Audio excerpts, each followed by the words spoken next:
Y este tema también es motivo de análisis, por eso ya le damos la bienvenida a BTV Noticias al director de Factum, Eduardo Botinelli. Eduardo, buenas tardes, bienvenido, ¿cómo estás? Buenas tardes, Rosario, ¿cómo estás? Muy bien, muchas gracias, Eduardo, por esta participación. Finalmente se llegó a las 763.000 firmas que habilitan a un referéndum para derogar los artículos de la Ley de Urgente Consideración. ¿Y qué balance se hace de este hecho? Bueno, hemos analizado en algún otro momento cómo el vínculo entre los movimientos sociales y la izquierda, de hecho la semana pasada una columna al respecto, y acá lo que vemos es que efectivamente los movimientos sociales de alguna forma embarcaron al Frente Amplio en lo que fue una jugada riesgosa. ¿Por qué? Esto es como un partido que es eliminatorio, ¿no? Es decir, no hay empates. Gana uno o gana el otro en términos del impacto político que esto tenía o tiene según cuál fuera el resultado. Es decir, esto podía terminar en un nuevo fracaso para la izquierda, ¿no? Que se sumaría a lo que fue la pérdida de caudal electoral en las elecciones nacionales, la pérdida del gobierno nacional y la pérdida de 3 intendencias.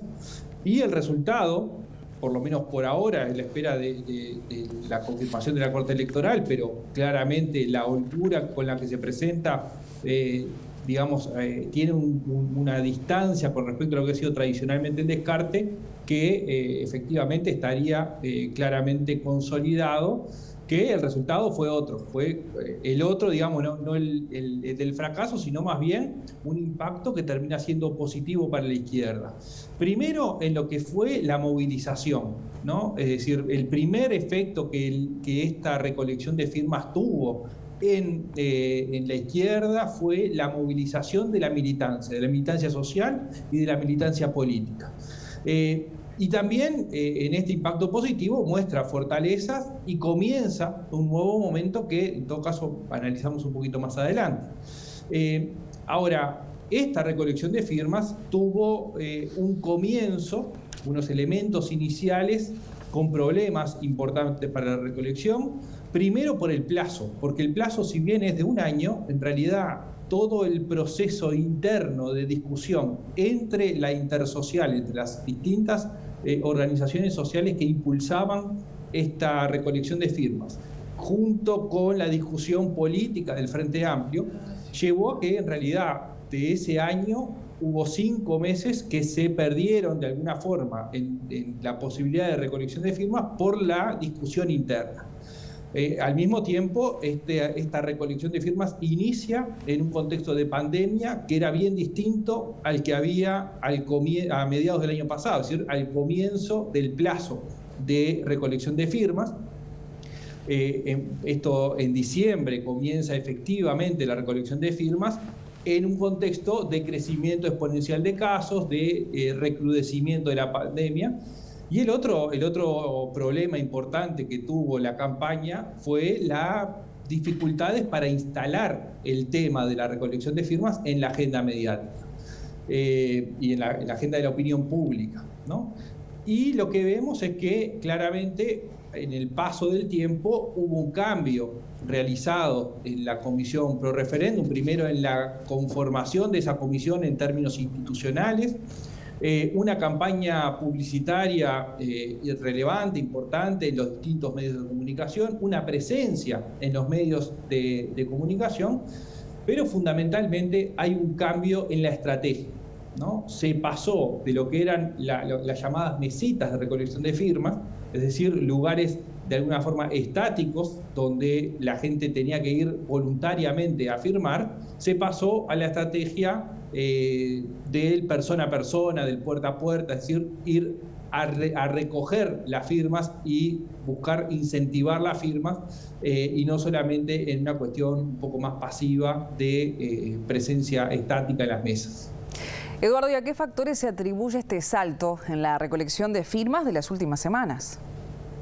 Bueno, hay un gráfico que presentó el doctor Daniel Chasquetti en redes sociales, en Twitter, que es interesante porque marca justamente cómo fue la evolución de la recolección de firmas de cada uno de los comunicados oficiales que fue dando la Comisión pro referéndum.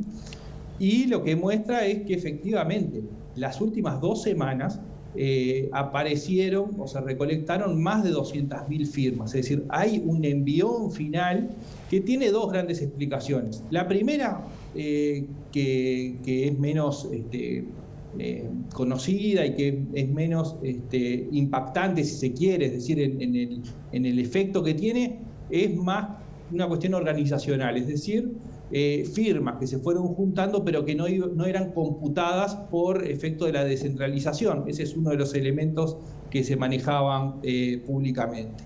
Pero lo que sí es claro es que también hubo un incremento sobre el final que tiene que ver con alguna similitud, digamos, con lo que sucedió en el balotaje, es decir, sobre las últimas semanas, con estrategias de recolección o de búsqueda de votos similares. Bueno, lo que sí es claro que, preliminarmente, ¿no? Hay que estudiarlo en profundidad, esto con el paso del tiempo, pero podemos ver, primero, que cuando analizamos los estudios de opinión pública de Factum, se mostraban 2 cosas en este tiempo.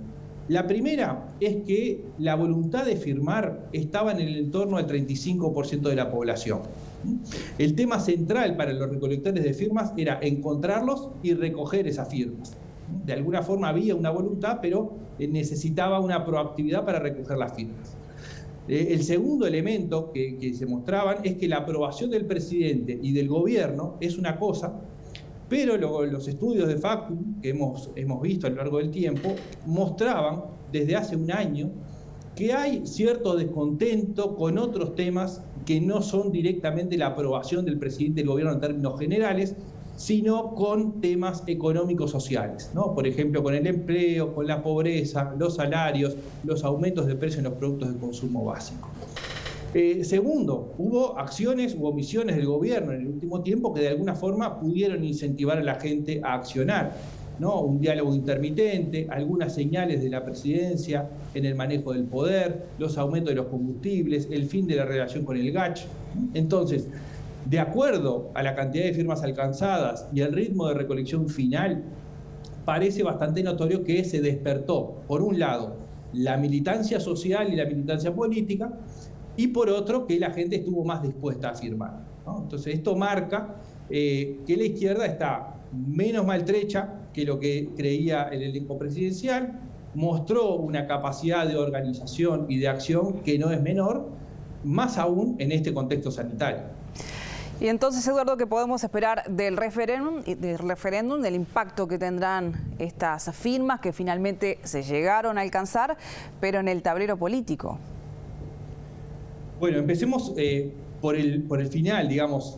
Los estudios previos que tenemos mostraban una situación de absoluta paridad respecto al posicionamiento de la opinión pública frente a la LUC. Más o menos la mitad de los que opinaban estaban a favor y la otra mitad en contra. Lo que quedaba es cerca de un 20% que no tenía posición al respecto, ¿no? Sin embargo, esos estudios de opinión refieren a la LUC, a la Ley de Urgente Consideración, y no al referéndum en sí. Este hecho político que se concreta hoy es trascendental, es un cambio político total a lo que se venía desarrollando. Y esto por distintos elementos. Primero, por primera vez en este periodo de gobierno, el Frente Amplio pasa a la ofensiva y el oficialismo a la defensiva. El segundo es que el oficialismo tiene el desafío de abroquelarse o fisurarse, ¿no? Si se abroquela, limita el juego interno de los socios de la coalición. Entonces, ese va a ser un elemento clave para el desarrollo de los próximos meses. Tercero, lo que entra en juego ya no es el contenido de la ley de urgente consideración. Termina siendo una especie de elección de medio término, un plebiscito a favor o en contra del gobierno. Cuarto, es que esto lleva a que el gobierno también tenga que tomar nota de esto y probablemente requiera cambiar algunas posiciones, su accionar, e incluso puede afectar decisiones del gobierno en algunos temas que podría plantearse estando con un nivel de fortaleza mayor, ¿no? Y finalmente, para tener en cuenta un poco lo que ustedes mencionaban en los informes anteriores, son los plazos de la Corte Electoral, ¿no? Hay un plazo para verificar las firmas de 150 días hábiles, que son unos 210 días corridos. por lo que el vencimiento de la validación de las firmas vence aproximadamente el 5 de febrero del año próximo. Se piensa que razonablemente podría terminar antes, quizás en noviembre o en diciembre. Luego hay un plazo para hacer el referéndum, para la convocatoria efectiva, luego de validar las firmas, que son unos 120 días corridos, por lo cual estaríamos hablando de un plazo máximo de aproximadamente el 5 de junio. Pero también con muchas chances que el referéndum se realice en marzo o en abril. Entonces, seguramente esos plazos máximos se acorten, pero lo que sí es prácticamente un hecho es que el escenario político se moverá desde hoy y hasta el primer trimestre del año que viene con una fuerte impronta puesta en el referéndum. Bien, Eduardo, te agradecemos mucho el análisis de esta semana. Que pases muy bien. Muchas gracias a ti. Nos vemos.